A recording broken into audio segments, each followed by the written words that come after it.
안녕하세요. 이번 시간에는 전근대의 사상과 문화, 즉 사상의 역사와 문화의 역사에 관해 배워보도록 하겠습니다. 교과서는 86에서 101페이지를 펴주면 되고요. 배울 내용이 많기 때문에 핵심 내용을 빠르고 간략하게 보도록 하겠습니다. 오늘 배울 내용은 기존처럼 시대 구분을 4개로 해서 보도록 할게요. 첫 번째는 고대, 두 번째는 고려, 세 번째는 조선 전기, 마지막 네 번째는 조선 후기의 사상과 문화입니다. 그럼 고대에서 사상과 문화가 어떻게 발전되어 왔는가를 볼 건데 그 중에서도 불교의 도입과 발전을 먼저 보도록 하겠습니다. 삼국의 각 국가들은 중앙 집권적인 고대 국가로 발전하는 과정에서 국가 통합을 위한 새 종교로 이 불교를 수용을 하게 됩니다. 국가 내 사람들마다 또 부족들마다 믿는 종교가 다르면 이 종교에 따라 가지고 몸과 마음이, 즉 행동과 생각하는 게 달라지게 됩니다. 이런 것들이 달라지게 되면 국가 통합의 걸림돌로 작용할 수 있거든요. 하지만 모든 사람들이 부처님 하면서 이 불교를, 하나의 종교를 믿게 되면 사람들의 몸과 마음을 하나로 통합하기가 쉽습니다. 그에 따라 가지고 국가 통합을 위한 새 종교로 이 삼국이 이 불교를 수용을 하게 됩니다.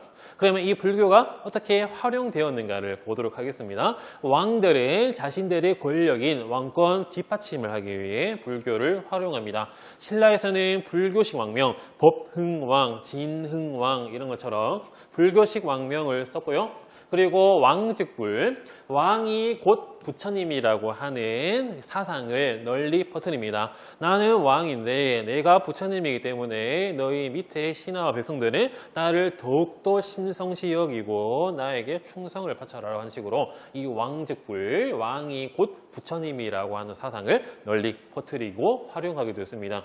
그리고 왕과 더불어서 귀족들, 즉 지배층들은 이 귀족 중심 신분 질서를 합리화하기 위해서 이 불교를 활용하게 됐습니다. 그 불교 내 이론 중에서 업설과 윤회설이 있거든요. 뒤에는 윤회설에 대해 설명을 하면 지금 현생에 우리가 삶을 살아가고 있는데 전생도 있고 그 다음 생인 후생도 있습니다. 그에 따라 가지고 사람들이 이 생에서 죽더라도 그 다음 생에 새로운 몸을 받아가지고 영혼은 그대로 유지한 채로 새롭게 태어나고요. 그 다음 생에서 죽더라도 또 그 다음 생애가 이어진다. 이것이 바로 윤회인데요. 그런데 이 업이라고 하면 그 현생에서 어떤 업, 즉 어떤 행동을 했느냐 요겁니다. 그러면 전생에 내가 좋은 행동, 선한 행동, 불교를 열심히 공부했기 때문에 나는 현생의 왕족, 귀족으로 태어났고 너는 왜 현생의 노예인가? 너는 전생에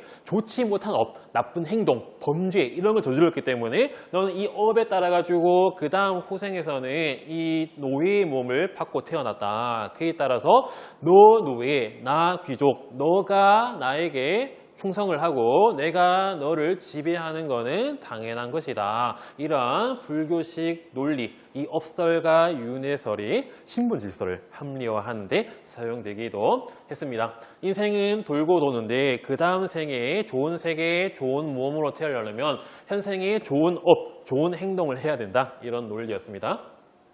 그리고 종교가 들어오면 문화도 같이 들어옵니다. 그에 따라 가지고 불교 문화, 탑이라든지 불상 이런 것들이 수용이 되었고요. 여기에 기도를 드리면서 사람들의 행동 양식도 바뀌게 됩니다. 그러면 통일신라 때에 이 스님들을 중심으로 해서 또는 종파를 중심으로 해서 이 불교가 어떻게 발전되었는가 보도록 하겠습니다. 먼저 육두품 출신이라고 알려지는 이 원효 스님입니다. 원효 스님은 아미타 신앙, 이 아미타 부처님 같은 경우에는 서방 극락세계를 관장하는 가장 높으신 부처님이거든요. 자, 그에 따라 가지고 나무 아미타불, 저는 아미타 부처님에게 나무 귀합니다. 당신에게 다가갑니다. 이런 나무 아미타불만 연불만 열심히 외워도 너는 극락에 갈 수 있다. 천국 갈 수 있다. 이 말을 합니다. 그에 따라 가지고 불교 대중화에 크게 기여를 했던 원효 스님이었습니다.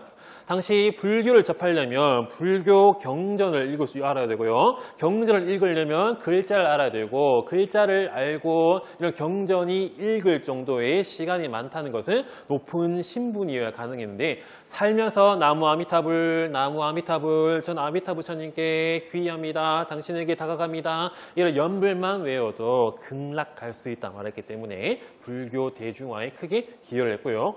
그 다음에는 의상 스님입니다. 의상 스님은 당나라에 유학하고 난 다음에 신라에 돌아와가지고 화엄종, 우리나라에서 만든 화엄종이기 때문에 해동 화엄종이라 불리거든요. 중국이 원래 화엄종이기 때문에 어쨌든 해동 화엄종, 화엄종을 개창을 했고요. 이 관음 신앙을 전파합니다. 이 관음 신앙 같은 경우에는 관세음보살을 모시는 그런 신앙인데요. 나무 관세음보살, 나무 관세음보살 이런 걸 외우라고 하면서 사람들에게 널리 불교를 알려주기도 했습니다. 자, 그 다음에는 해초인데요. 8세기 해초라고 하는 스님은 인도, 중앙아시아 등을 방문해가지고 왕오 천축국전을 저술하기도 했습니다. 자, 적어볼게요. 왕오 천축국전입니다. 여기서 천축국이라고 하면 당시 인도를 가리키던 말이었거든요. 왕, 갈왕자입니다. 해초가 5 천축국, 인도 내의 5 국가에 갔다 와서 지은 이야기. 이게 바로 왕오 천축국전입니다. 자, 그리고 또 새로운 종파가 중국으로 들어와가지고 우리나라에 발전하게 되거든요. 이것이 바로 선종입니다. 선종은 왕실 등의 후원으로 널리 퍼지게 되었는데요. 교종과 선종의 차이점, 이거는 좀 이따가 가서 보도록 하겠습니다. 그리고 발해에서는 고구려 불교의 영향을 받았다고 합니다. 대표적인 유물로는 이불병자상, 2명의 부처님이 병좌, 나란히 앉아있는 불상이다. 이게 이불병자상인데요. 좀 이따가 사진으로 보도록 하겠습니다. 자, 이어서 유학의 도입과 발전입니다. 먼저 삼국을 보도록 할게요. 고구려에서는 소수림 왕 때 중앙에 태학을 설립했고요. 그리고 이후 지방에는 경당을 두어가지고 유학 등을 교육했다라고 합니다. 그리고 백제에서는 이 5경, 유교 경전 중에 5개의 핵심 경전이 있습니다. 시경, 서경, 역경, 춘추, 예기, 이 5경이 있는데 이 5경을 가르치기 위한 박사들, 5경 박사를 두어가지고 유교 경전을 교육을 했다라고요.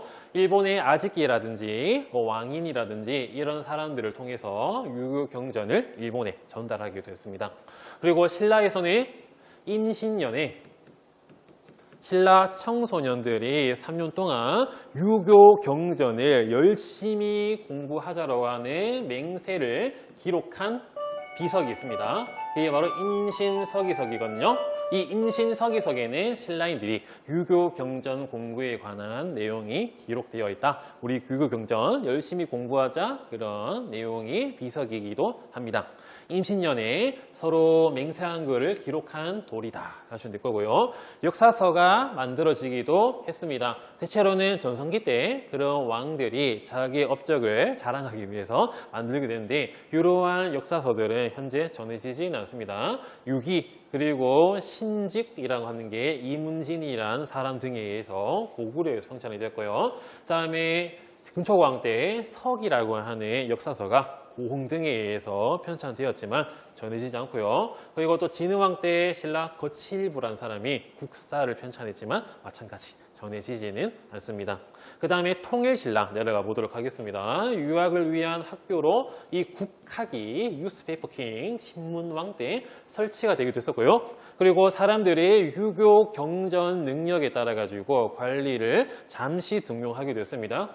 그에 따라 가지고 독서 유교 경전을 읽는데 잘하고 중간이고 못함이고 이렇게 3개의 등급으로 나누어가지고 관리를 차등적으로 등용했다. 그래서 독서 3품, 3개의 품 등급으로 나눈 시험 과다. 그래서 독서 삼품과가 통일신라 원성왕 때 만들어지기도 했습니다. 그러면 기존의 진골 귀족들은 이런 유교 경전 테스트 안 해도 그냥 관리가 될 수 있었는데 갑자기 유교 경전 시험 쳐가지고 세계 등급으로 난다 하니까 싫겠죠. 신라 귀족들은 원성이 자자해집니다. 원성왕. 자, 이런 식으로 기억하면 될 것 같아요. 그리고 통일신라의 유학생들이 당으로 건너가지고 공부를 하게 됐고요. 당나라에서는 외국인들을 위한 과거 시험이 있었습니다. 이것이 바로 빈공과였는데요. 빈공과 다시 적어보도록 하겠습니다. 이 빈공과에 통일신라의 유학생들이 많이 합격하게 됐습니다. 대표적인 사람이 여기 있는 최치원, 최언위 이런 사람들이 있습니다. 그럼 내려가지고 발해를 보도록 하겠습니다. 발해에서는 이 육부의 명칭이 유교 덕목으로 이름이 들어가 있습니다. 이호 예병 경공이 총인의 지예신 유교 덕목으로 들어가 있고요. 그리고 주자감이라고 하는 학교에서 유교 경전을 교육했다라고 합니다. 통일신라 마찬가지로 발해에서도 당의 유학생들을 파견했고요. 이 빈공과 급제 순위를 두고 신라와 싸움을 벌였다라고 합니다. 당시 발해에 오소도라는 사람이 있었고요. 신라에는 이동이라고 하는 사람이 있었는데 오소도의 빈공과 석차가 통일신라의 이동이라고 하는 사람보다 더 높았다라고 합니다. 그렇게 되니까 통일신라 사람들, 특히 최치원 이런 사람들이 굴욕적이다라고 하면서 한탄을 했거든요. 자, 그러다가 오소도의 아들이 시험을 쳤는데 통일신라에서는 이 최언위라고 하는 사람이 또 빈공과에 시험을 칩니다. 그런데 최언위의 석차가 더 높은 거예요. 그래서 이 오소도가 마침 당나라 방문했었는데 열받아가지고 당나라한테 왜 내 아들 우리 발해의 과거 시험 순위가 더 낮으냐라고 하면서 따졌던 적이 있었거든요. 이렇게 빈공과 급제 순위를 두고 이 두 국가 사이에 라이벌 관계가 있었다. 라고 하시면 될 것 같아요. 그러면 다음 페이지 가보겠습니다. 다음 페이지에는 주요 유물들 이런 것들을 보도록 하겠습니다. 먼저 불교 문화인데요. 자, 1번 같은 경우에는 금동 영가 7년명 열의 입상입니다. 금동으로 만들어진 부처님인데요. 뒷면에 영가 7년이라고 하는 당시 이 불상이 만들어진 연호와 연도가 들어가 있어요. 그에 따라 가지고 금동으로 이 열의 입상, 이 부처님의 세워져 있는 서 있는 불상이 영가 7년명에 만들어졌다. 고구려 불상입니다. 옆에 있는 2번은 아까 봤던 이불병자상이거든요. 두 부처님이 나란히 앉아있는 불상이다. 발이 이불병자상입니다. 3번의 백제의 석탑이거든요. 부여 정림사지 5층 석탑이라 할 수 있고요. 4번은 선종의 영향을 받은 겁니다. 이 승탑을 쌓았는데요. 화순, 쌍봉사, 철감, 선사탑으로 승탑입니다. 요 안에는 여기 철감 선사의 살이 당시 불교에서는 오늘날도 화장을 합니다. 화장을 하고 나면 몸에서 구슬 같은 또는 반짝반짝거리는 돌 같은 게 나와요. 이걸 살이라고 하는데 그 살이를 여기 승탑에다가 잘 모셔둔다고 합니다. 그 다음에 5번을 볼게요. 자, 5번은 발해의 석등인데 정말 큽니다. 어쨌든 발해 수도였던 성경성의 절터에서 발견된 거대 석등이고요.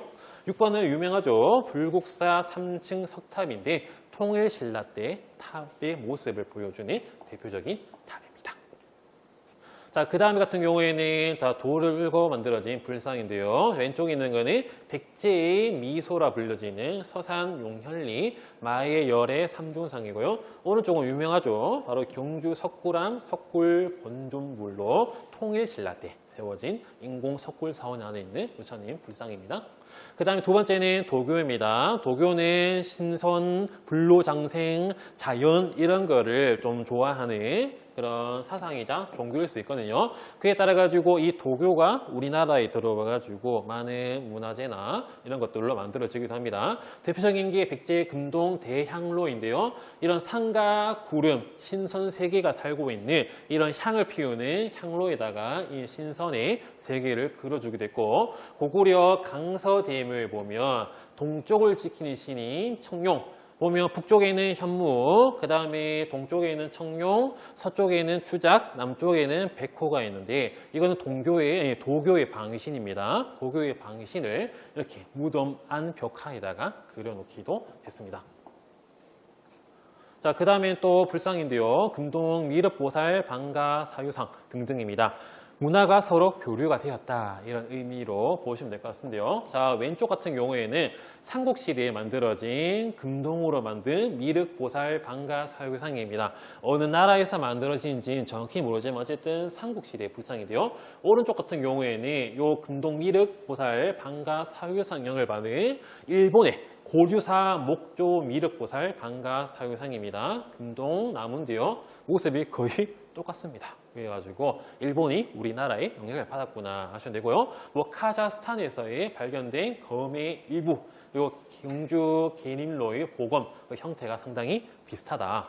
그리고 또 이렇게 다양한 나라와의 문화 교류가 있었구나 하시면 될 것 같습니다. 자, 그러면 고려로 들어가기 전에 이 교종과 선종의 차이점을 한번 보고 넘어가 보도록 하겠습니다. 앞서 우리 통일신라 때도 선종이란 말을 썼는데요. 두 개를 비교를 하자면 교종은 불교의 교리, 즉 이 책, 불교 경전을 보면서 교리를 외우고 교리를 통해 지혜를 쌓는 이러한 방법이라고 생각을 하시면 될 것 같습니다. 경전에 의거하여 불교의 진리를 터득하는 경향의 불교 교파고요. 학문적 불교입니다. 책을 통해서 이 불교 경전을 통해서 불교의 교리 그리고 지혜를 쌓기 때문에 학문적 불교를 수 있고요. 선종 같은 경우에는 참선, 즉 메디테이션을 중심으로 하는 종파를 할 수 있습니다. 오른쪽 보시면 아주 유명한 그림이죠. 자, 달마대사인데요. 달마대사가 이 선종을 중국에서 만들었다라고 전해집니다. 여기서는 불림 문자를 내세웁니다. 문자는 문자인데 문자를 세우지 않는다. 문자 안 쓴다 이 말입니다. 즉 경전에 의하지 않고 자기네에 존재하는 불성을 깨치는 데 주력을 하고요. 좌선, 앉아서 메디테이션하는 또 참선 이런 거를 수행 방법으로 중시합니다. 우리 능인고 친구들은 월요일 아침마다 법회하잖아요. 그때 우리 참선을 합니다. 바로 이 방법이 선종의 수행 방법이라 할 수 있거든요. 그러면 특징들을 한번 요약을 해서 다시 보도록 할게요. 교종입니다. 교종은 경전으로 교리를 공부합니다. 그래서 교종, 경전, 교리고요. 이 경전의 교리를 보려면 글자를 읽을 줄 알아야 됩니다. 당시 글자를 읽을 줄 아는 사람들은 당연히 높은 지배계층이겠죠. 그에 따라 가지고 귀족적이라고 하는 특징이 있습니다. 이 반에서 선종은 참선을 합니다. 가만히 앉아가지고 저것이 무엇일까 화두를 던지고 지그시 바라보면서 아 저거구나 하면서 자기 내면에 있는 불성을 탐구하는 그 방법이 이 참선인데요. 참선을 통해 공부하고요. 그리고 또 불림 문자를 세우지 않기 때문에 상당히 혁신적인 경향이 있습니다. 그리고 또 참선을 하려면 노동 시간이 줄어들긴 하지만 글자를 몰라도 이러한 불교를 탐색할 수 있기 때문에 이 교종보다는 상대적으로 서민적이라고 하는 특징이 있습니다. 자, 이런 식으로 교종과 선종을 봤어요. 교종은 불교 경전을 통해 교리를 공부하고요. 이 글자를 아는 귀족들이 주로 이런 교종을 탐색했다면 선종의 참선, 지그시 앉아가지고 저것이 무엇일까 탐색하는 메디테이션으로 했고요. 혁신적이며 서민적이라고 하는 특징 이런 것들을 알고 넘어가 보도록 하겠습니다. 그럼 고려 불교의 발달입니다. 특징을 보면 불교 행사를 할 수 있는 팔관의 연등위 이런 것들이 개최가 되었고요. 그리고 스님들을 좀 더 체계적으로 뽑기 위한 승과가 실시됩니다. 스님 중에서 여기 국사나 왕사가 될 만한 사람들이 이 승과 출신들이 많았거든요. 국사 같은 경우에는 나라의 스승, 왕사는 왕의 스승, 스님 중에서 탑 레벨에 있던 분들이 여기에는 국사와 왕사였습니다. 즉 승과라고 하면 스님들 중에서 좀 뛰어난 스님들을 뽑기 위한 과거제, 이게 바로 승과였습니다. 그리고 외적이 침입했을 때 이 대장경이라고 하는 큰 불교 경전 시리즈들이 만들어집니다. 거란족들이 쳐들어왔을 때 이 초조 대장경, 처음 만들어진 대장경이 만들어졌고요. 자, 그 다음에 몽골족이 쳐들어왔을 때 강화도에서 이 제조 대장경, 다시 만들어진 대장경, 이른바 이 8만 대장경이 조판되고요. 현재 합천 해인사에 있습니다. 이렇듯 대장경이 조판되기도 했습니다. 그 다음에는 이 고려시대의 불교 통합을 위한 두 스님들의 활동들을 보도록 하겠습니다. 여기 보시면 왼쪽에 있는 게 대각국사고요. 국사입니다. 오른쪽에 있는 분이 보조국사, 다 승과 출신이라는 것을 알 수 있거든요. 그러면 왼쪽에 있는 이 대각국사 의천부터 보도록 하겠습니다. 의천은 왕족입니다. 문종의 넷째 아들이거든요. 고려 문종의 넷째 아들. 의천이 활동한 시기가 고려 전기 11세기의 문벌 사회고요. 이때 의천이 불교를 하나로 통합하기 위해 활동한 배경에는 이 선종과 교종의 드립도 있고 심지어는 이 교종과 교종의 대립이 있게 됐습니다. 이 종파들 간에 서로 싸우는 거예요. 그러면 종파가 다르면 이게 곧 정치적인 대립으로 이어질 수가 있습니다. 현재에도 종교를 소재로 한 전쟁이 많이 벌어지고 있죠. 저쪽 중동으로만 가도 유대교 대 이슬람교, 그리고 또 최근 인도, 파키스탄 이런 것들도 힌두교와 이슬람교의 대립을 할 수 있습니다. 이래서 종교의 대립이 정치적인 갈등으로 번지고 있는 상황이었습니다. 선종과 교종의 대립, 또 교종과 교종의 대립. 이런 상황에서 이 왕자 출신의 의천이 땅 나타나가지고 너희 다 모여, 너희 통합해, 이런 식으로 나갔던 게 의천의 불교 통합이었습니다. 의천 자체가 이 교종 스님이었기 때문에 이 교종을 중심으로 해서 선종을 통합하는 그런 방법을 했고요. 그에 따라 가지고 당시 고려에 있었던 종파들을 하나로 통합합니다. 중국에 있었던 이 천태종을 우리나라에 새롭게 창시하게 되는데요. 의상이 만든 화엄종이 해동 화엄종인 것처럼 여기 의천이 만든 천태종을 기존의 중국에 있는 천태종과 구분하기 위해서 해동 천태종이라고 부르기도 합니다. 어쨌든 이런 교종, 선종, 그 다음에 온갖 교종, 뭐 법상종이라든지 이런 것들을 다 천태종이라는 이름으로 묶어버려요. 그리고 또 이 교간겸수라고 하는 수행 방법이자 통합 방법을 제시하게 됩니다. 교간겸수할 때 교 같은 경우에는 교리입니다. 교리. 책을 통해서 교리를 배우는 교종의 방법이고요.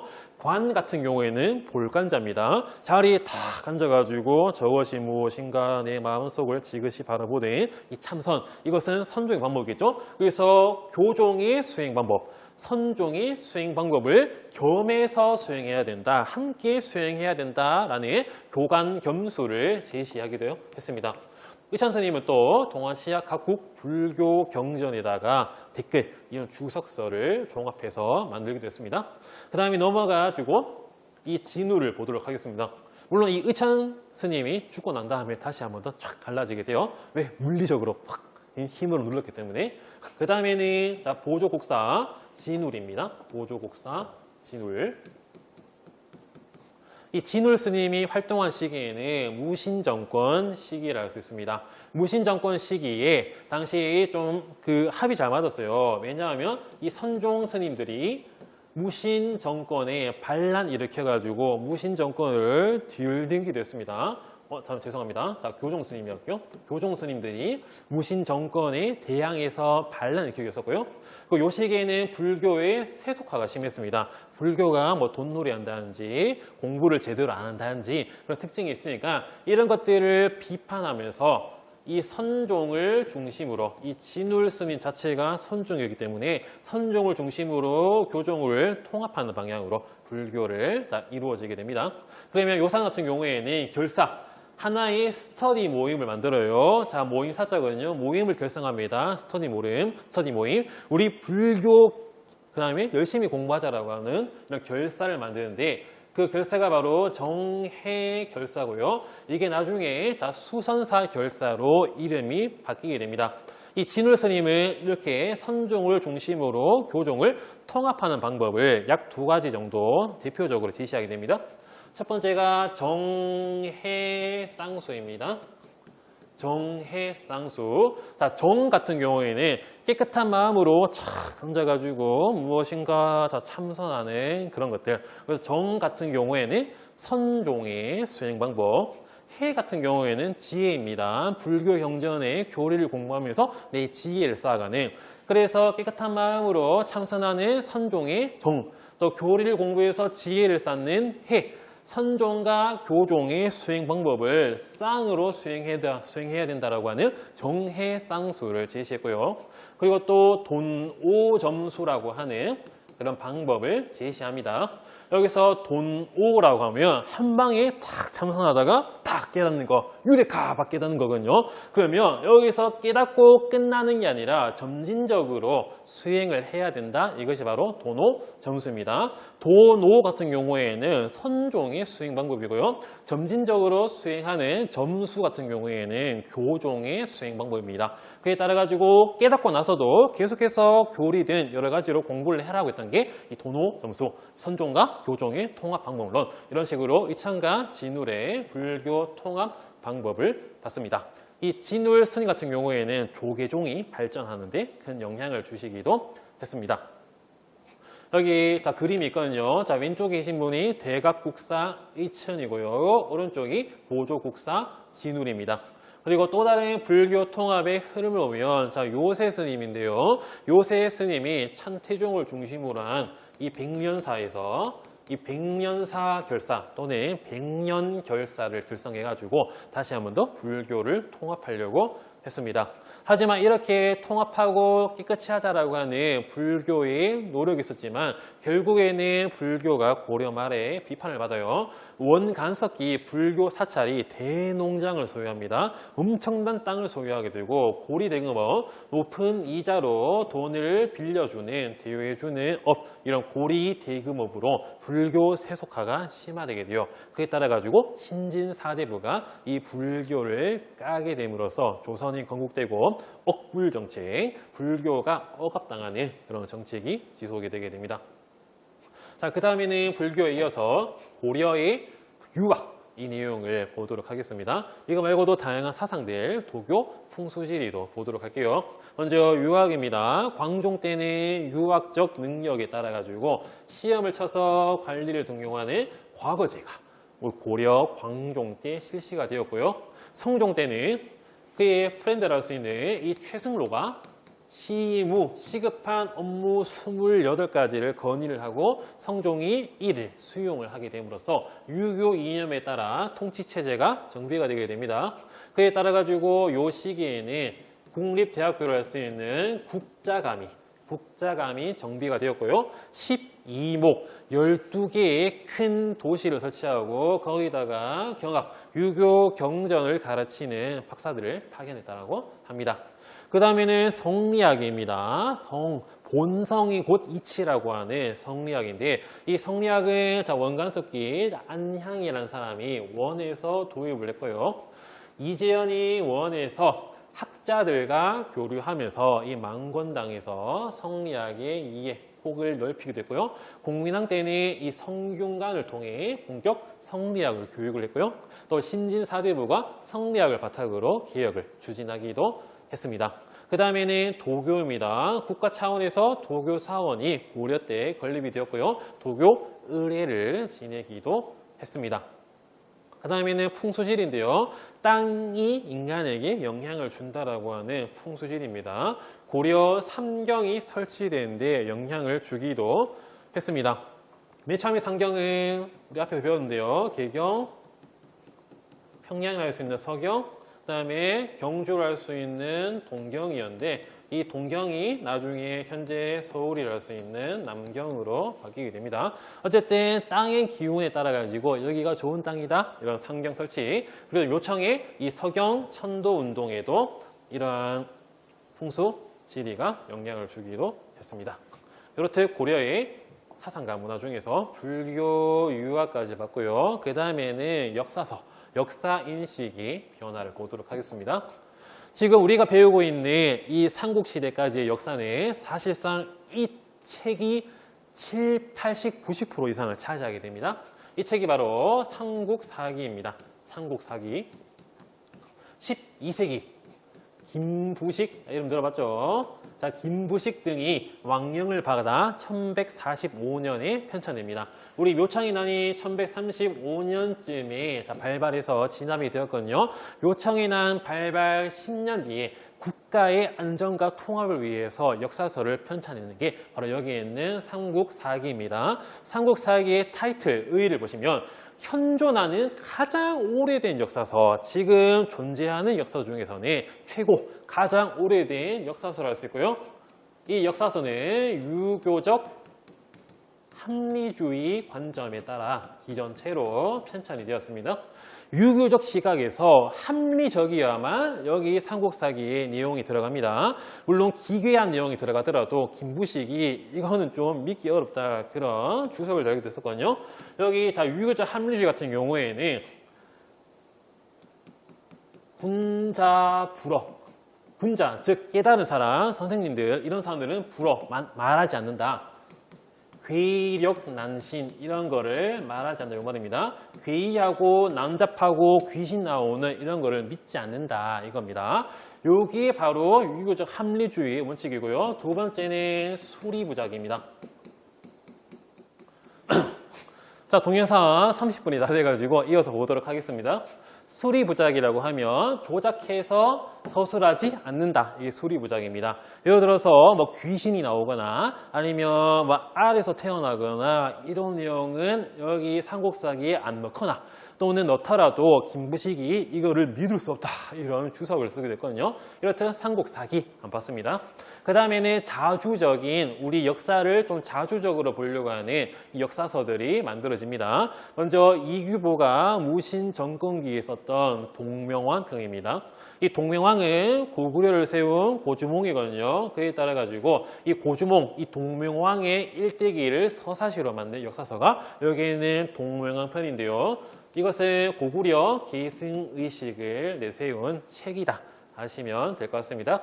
그 다음에는 원간석기 때 쓰여진 삼국유사 제왕운기입니다. 삼국유사라고 하면 여기 삼국사기에 들어가지 못한 남겨진 사실들 이런 뜻을 가지고 있거든요. 왜냐하면 삼국사기가 이 유교적 합리주의 관점에 따라 가지고 군자불어 괴력난신, 괴이하고 난잡하고 귀신 같은 얘기를 거의 뺐기 때문에 이 일련 스님은 이 삼국사기에 버려진 이야기들, 남겨진 이런 신화 같은 이런 전설 같은 이야기들을 이 삼국유사에다가 많이 넣으셨습니다. 어쨌든 여기서는 우리 단군을 고조선의 이 단군을 우리 민족의 시조로 내세워가지고 자주적인 이런 의식을 내세웠고요. 다양한 설화를 삼국사기에 남겨진 사실들을 여기에다가 수록하게 됐습니다. 그 다음에 제왕운기입니다. 이건 이승규가 편찬을 했고요. 중국사, 한국사 두 개의 시리즈로 나눠가지고 이런 서사시 형태로 역사서를 만들었는데요. 여기서도 마찬가지로 우리 역사를 단군부터 정리하기도 했습니다. 자, 그럼 내려가서 여기 만화와 어떤 대사가 있습니다. 왼쪽이 삼국사기를 쓴 김부식, 오른쪽이 삼국유사를 쓴 일련의 기록인데요. 김부식 등등의 삼국사기를 보면 신라의 박씨, 석씨는 모두 알에서, 자, 난생설화를 말한 겁니다.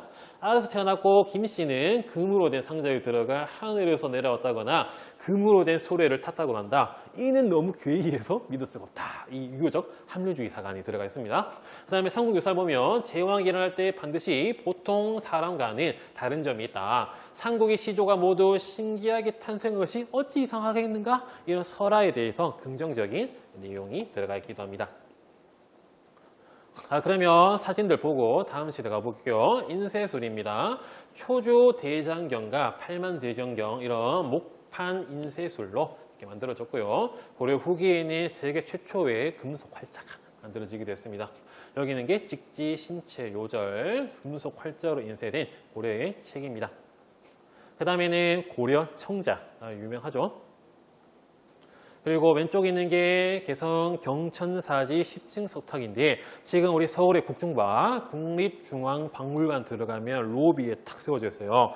요거는 원나라의 간섭을 받아서 원의 영향을 받아 만들어진 석탑이고요. 그 다음에 수월 관음도 관세음보살, 관음보살의 모습을 묘사했고요. 그래서 보면 비율이 좀 이상한 이런 부처님도 있습니다. 논산 관촉사 석조 미륵보살 입상 서 있는 불상인데요. 고려 전기의 불상으로 개성적인 모습을 하고 있기도 합니다. 자, 그 다음에는 세 번째 조선 전기 넘어가 보도록 할게요. 조선은 당연히 성리학의 국가니까 이 성리학을 널리 보급을 하게 됩니다. 그러면 이 세종과 성종 때 어떤 것들을 했는가 보도록 할게요. 세종 때는 이 삼강 행실도를 편찬합니다. 삼강실도. 삼강이라고 하면 세 가지의 관계의 덕목이라고 할 수 있는데요. 군신관계, 군주와 신하관계, 그 다음에 부부관계, 그리고 부모와 그 자식의 관계, 이 세 가지에 대해서 어떤 행실을 한 게 좋은가에 관해 글과 그림으로, 그 중에서도 한글, 훈민정음이 들어가 있기도 하는 그런 책입니다. 서민들이 뭔가 유교 윤리에 대해서 쉽게 알 수 있도록 글과 그림으로, 심지어는 훈민정음 한글로도 편찬하기도 했습니다.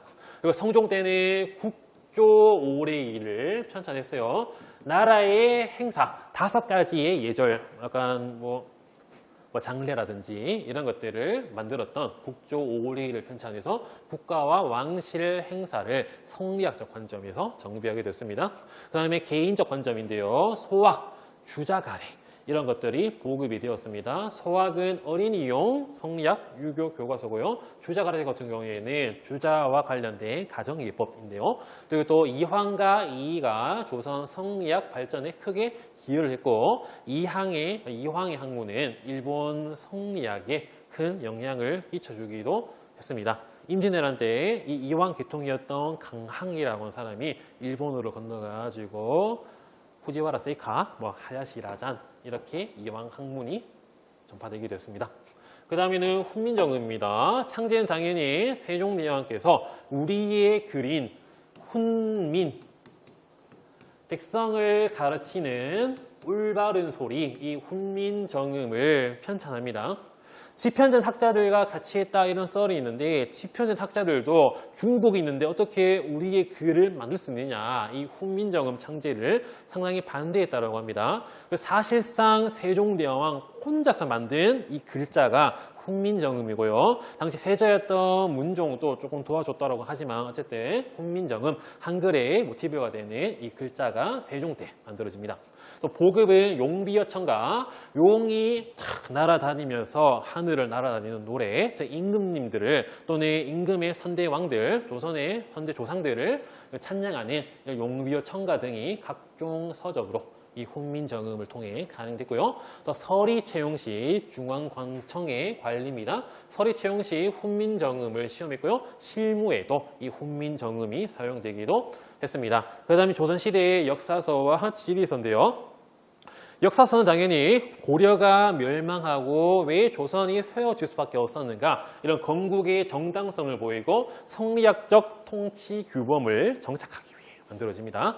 그에 따라 가지고 이 고려 시대의 역사를 고려사 전료, 앞에서 많이 봤습니다. 사료의 출처로 이 고려사 전료가 조선 시대 때 만들어집니다. 특히 이 고려사와 고려사 전료는 이 우왕과 창왕을 심각하게 깝니다. 왜냐하면 이 우왕과 창왕은 왕창이 아니라 신돈의 아들인 신우, 또 신우의 아들인 신창이다. 그렇기 때문에 왕씨 계통의 왕들이 사라졌기 때문에 우리가 이 신씨라고 하는 이 역적들을 몰아내고 새로운 왕조를 세울 수밖에 없다. 이런 정당성으로 고려사와 고려사 전료가 만들어지겠고요. 그리고 또 동국 통감, 고조선부터 고려 말까지 역사서, 또 조선 왕조실록이 편찬되기도 했습니다. 이 실록은 좀 이따 뒤에 가서 한번 더 보도록 할게요. 그 다음에는 지리서입니다. 지방통치 국방을 위해 국토의 자연 환경, 인문 지리 정보를 정리했었는데요. 먼저 지리서입니다. 동국 여지 승남이라고 하는 게 편찬되었고요. 그 다음에 팔도도, 그 다음에 혼일강리, 역대 국도 지도, 자, 이런 것들이 15세기 편찬되게 되는데요. 이건 뒤에 바로 가서 보도록 하겠습니다. 혼일강리, 역대 국도 지도입니다. 교과서에 있는 내용인데요. 오른쪽에 보시면 혼일강리가 온 세상의 모든 지역, 역대 국도는 역대 여러 나라의 수도, 지도는 무엇을 그린 그림, 이러한 뜻을 가지고 있습니다. 그에 따라 가지고 유럽, 서남아시아, 아프리카 대륙도 들어가 있고, 중국이 중앙에 다 크게 함으로써 가운데 나라, 중국이 세상의 중심, 이런 중화식도 있고요. 그 다음으로 큰 게 우리 한반도 조선이었고요. 일본 같은 경우에는 실제와 방위가 다르고 서쪽을 위에 두는 일본식 지도를 옮겨 그리는 과정에서 이렇게 방향이 좀 틀어졌고요. 좀 코딱지만하게 좀 그리기도 했습니다. 사실은 한반도보다 크죠? 여러분 열도고리 나라보다. 그 다음에 과학기술의 발달입니다. 자, 양난 이후 나타난 현실 사회 문제를 탐구 해결하려고 하는 그런 학문이라 할 수 있는데요. 자, 요거는 빼겠습니다. 요건 실학 내용이기 때문에. 자, 삭제하고 들어가 보도록 하겠습니다. 그러면 천문학 보도록 할게요. 태조 때 제작이 된 천문도가 있어요. 자, 이게 바로 천상열차 분야 지도입니다. 천상열차 분야 지도. 이거는 고구려의 이런 천문도가 발견됨으로써 이걸 계기로 태조 때 이걸 다시 만들겠습니다. 자, 그럴 때는 세종 때 제작이 된 역법서는 달력을 만드는 체계를 할 수 있는데요. 우리 조선 고유의 역법 달력 체계를 할 수 있는 칠정산, 자, 이런 것들이 또 세종 때 제작이 되었습니다. 원과 명나라, 아라비아 역법 등을 바탕으로 한 한성 기준의 역법 달력이었고요. 해시계를 할 수 있는 앙부일구가 또 조선 전기 때 만들어졌고요. 또 세종 때 앞서 배웠던 농사, 직설 편찬되었고 강수량 재기 위한 치구기, 그다음에 무기로서는 화차 이런 것들이 제작되고 개량되기도 했습니다. 그러면 천상열차 분야지도 한번 보도록 할게요. 여기 보면 천문도 석고는 옛날 평양성에 고구려의 천문도가 있었다. 예로부터 제왕이 하늘을 받들어 나라를 다스릴 때 가장 급한 것은 천문현상으로 때를 알리는 일이었다. 왜냐하면 하늘에 정통을 이은 왕이기 때문에 전하께서 공경하는 마음으로 위로는 하늘의 때를 받들며 아래로는 백성의 일을 부지런히 돌보시면 신성한 공이 요순 처럼 높아질 것이다 라고 하면서 이렇게 천상열차 분야 지도에 관한 내용이 들어가 있습니다. 옆에 보시면 앙부일구, 해시계, 치구기, 강수량 측정, 화차 이런 것들이 들어가 있기도 합니다. 이번에는 배터리가 다 돼서 갈고 다시 찍어 보겠습니다. 아까 봤던 조선 왕조실록인데요. 이 실록은 조선 태조부터 철종까지 25대 472년간 역사를 기록한 관찬, 즉 관에서 작성한 역사서입니다.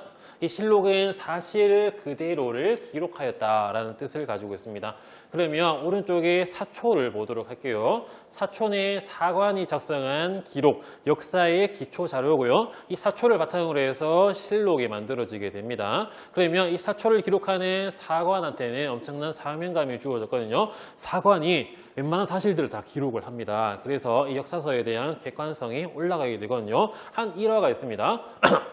조선 태종이 말 타다가 말에서 툭 떨어졌어요. 다치지진 않았는데 쪽팔리잖아요. 그래서 주변 사람들 보고 야, 이 역사 쓰는 역사관들, 즉 사관이 나 말 떨어진 거 알지 못하기를 알겠지? 라고 했는데 이 소식을 들은 사관들이 태종께서 말에서 떨어졌는데 사관에게 말하지 말라고 하셨다. 이거를 사초에 넣었고 이 사초에 있던 내용이 실록에 들어갔던 엄청난 그런 내용이 있게 됐습니다.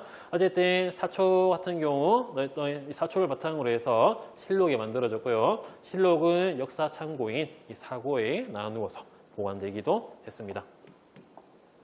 자, 그 다음에는 조선 후기 사상과 발달 보도록 하겠습니다. 자, 조선 후기 같은 경우에는 여기 실학이 발달하게 됩니다. 배경을 보시면 아까 과학이랑 실학이랑 바뀌었네요. 바뀌어서 보면 될 것 같습니다. 어쨌든 양난 이후에 새롭게 뭔가 실용적인 그런 내용들을 하기 위해서 이 실학이 발달되게 되는데요. 그러면 두 개의 학자 그룹으로 나누어서 보도록 하겠습니다. 예전에는 위에 있는 이 그룹을 중농주의, 밑에 있는 거를 중상주의라 했는데요. 어쨌든 한번 들어가 보도록 하겠습니다. 유형원, 이익, 정혜공 등은 이 토지 제도의 모순이 있다라고 주장을 합니다. 이 토지 제도의 모순이 심각한 문제라고 판단을 해가지고 자영농, 소작농이 아니라 자기 스스로 땅을 가져서 자기 스스로 경영하는 자영농을 구성하고 토지 소유 제한을 줘야 된다는 등의 토지 개혁을 주장하기도 했습니다. 자료 1 같은 경우에는 정약용이 쓴 여유당 전서의 여전론에 관한 내용입니다. 일려의 토지는 일려의 사람들에게 공동으로 경책하게 하고 내 땅, 네 땅 구분 없이 여장의 명령만을 따른다. 매 사람의 노동량은 매일 여장이 장부에 기록한다. 가을이 되면 수확물을 모두 여장의 집으로 보내어 분배한다. 먼저 국가에 바치는 공세, 세금을 제하고 다음으로 여장의 녹봉을 제하며 그 나머지를 날마다 일한 것을 기록한 장부에 따라 여민들에게 분배한다. 살짝 사회주의, 공산주의 같은 느낌이 좀 들긴 합니다. 어쨌든 여전론, 토지제도를 개혁하자. 이런 정약용의 내용이었습니다. 그 다음에 박지원, 박재가, 홍대용 등인데 이런 분들은 상공업의 진흥을 주장했고 기술 혁신에 이런 것들을 주장하게 됐습니다. 그에 따라 가지고 북쪽에 있는 청나라의 학문 그런 기풍을 배우자라고 해서 북학파라고 불리겠었고요. 19세기 후반 개화 사상으로 기승 발전되기도 했습니다. 자로 이 같은 경우에는 박재가 쓴 북학인데요. 재물은 우물과 같다. 이런 우물론을 제시하기도 했습니다. 퍼내면 차고 버려두면 말라버린다. 그러므로 비단 옷을 입지 않아서 나라에 비단을 짜는 사람이 없게 되면 비단 짜는 기술이 쇠퇴하고 찌그러진 그릇을 실어지 않고 기교를 숭상하지 않아서 장인이 할 일이 없게 되면 기회가 망하게 된다. 그래서 소비하자. 당시 저축하자라고 하는 그 생각에 반했던 혁신적인 이런 우물론이었습니다. 다음에 이어서 이번에는 국학입니다. 국학의 발달이요. 의미는 우리 민족의 전통과 문화에 깊은 관심을 가지고 역사, 지리 등을 연구하자. 자, 요겁니다. 먼저 안중복이 쓴 동사강목입니다. 이 사람은 앞에 배웠던 성호 이익의 제자였는데요. 중국 중심의 역사관에서 탈피를 해서 단군부터 시작하는 한국사의 독자적인 정통성을 세우기도 했습니다. 여기서 보면 안정복 동사강목에서 정통은 단군, 기자, 마한, 신라, 다음에 고려를 말한다. 그래서 이렇게 정통성을 세웠거든요. 정통론의 국가의 정통성, 바르게 통합되면서 내려오던 그 계통이 어떻게 이어져 왔는가. 그러면 우리나라의 정식 역사는 단군, 기자, 마한, 신라, 고려, 조선으로 왔다라고 말하는 겁니다. 그래서 안정복은 단군부터 시작하는 한국사의 정통론을 제시하여 중국과 한국의 역사가 다름을 보였다. 또 한국사도 중국사만큼의 유구함을 강조하였다. 이런 국학 내용을 봤습니다. 그 다음에 서울 출신이었던 유득공이 발해의 역사에 관한 이 발해고를 정리해서 작성하게 됐고요. 그 다음에는 지리서입니다. 이중환이 이 택리지를 만들었는데요. 각 지역 자연 환경. 잠깐만요. 꺼져버렸네요.